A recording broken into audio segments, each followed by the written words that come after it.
Welcome to the Deep Dive. We're here to cut through the noise and get you informed fast. Today, we're pulling back the curtain on a real ultra-budget device.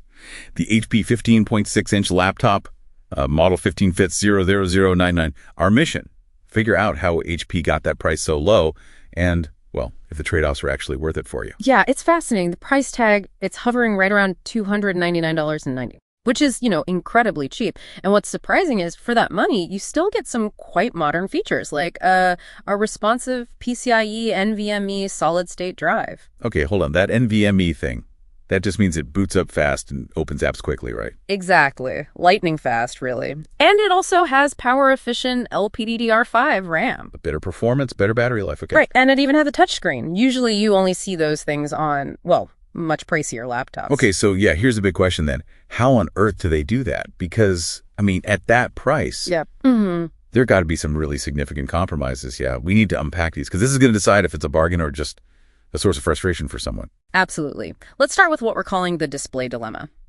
It's got a 1366 by 768 resolution on a 15.6-inch screen. Now, that's not just a number. What does that actually mean in use? It means things look, well, kind of fuzzy, visibly pixelated even. Web pages will feel squished. You'll be scrolling constantly, watching Netflix. It'll look noticeably blurry. Oof.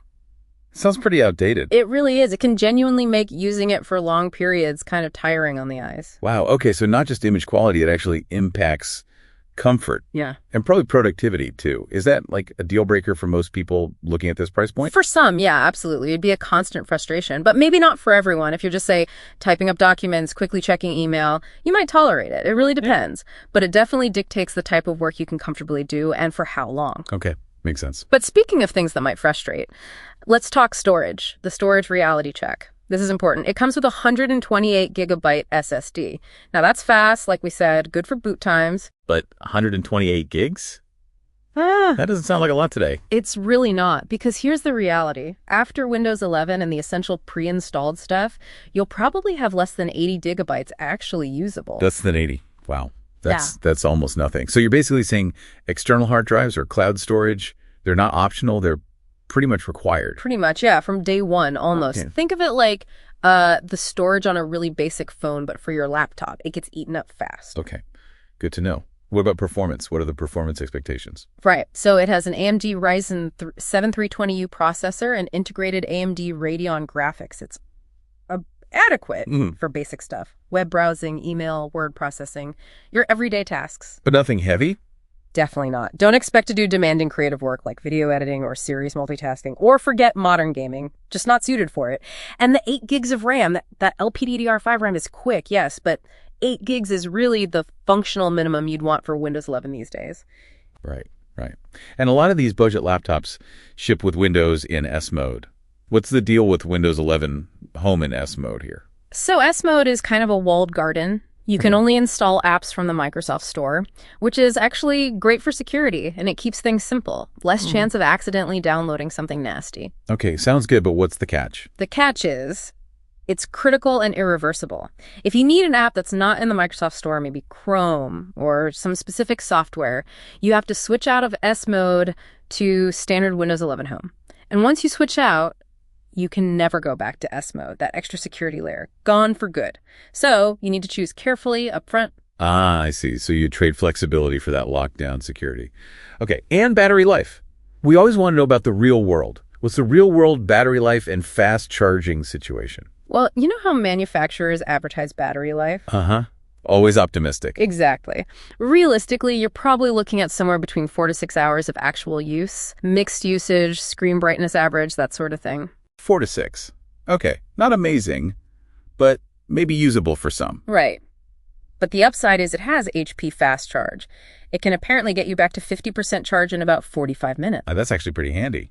If you're at a pinch. Yeah, definitely a useful feature on a budget device. So putting this all together, who is this laptop actually for? Who's the ideal user?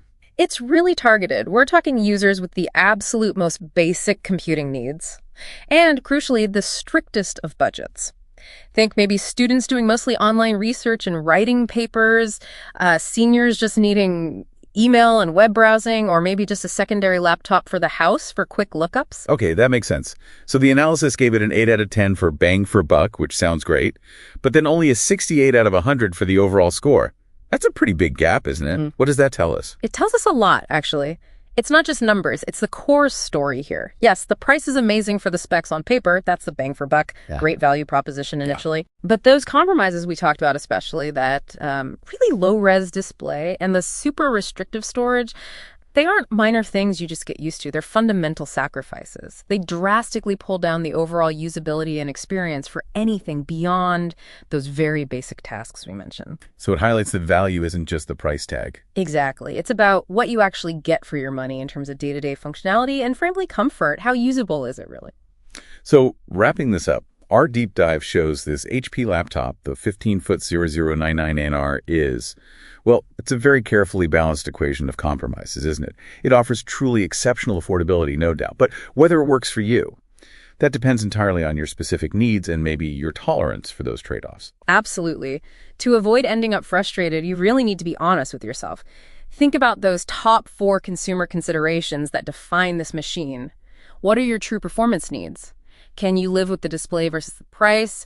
What's your personal storage reality? Will you need external storage immediately? And are you okay with the S mode hurdle, or will you need to switch out? Yeah. Understanding those is key to avoiding buyer's remorse. Definitely. So the final thought for you, the listener, is this.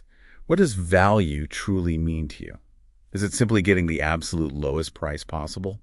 Or is it more about how well a device actually fits into your life, how seamlessly it handles your tasks, even if that means spending a little bit more upfront to avoid those daily headaches? Something to think about.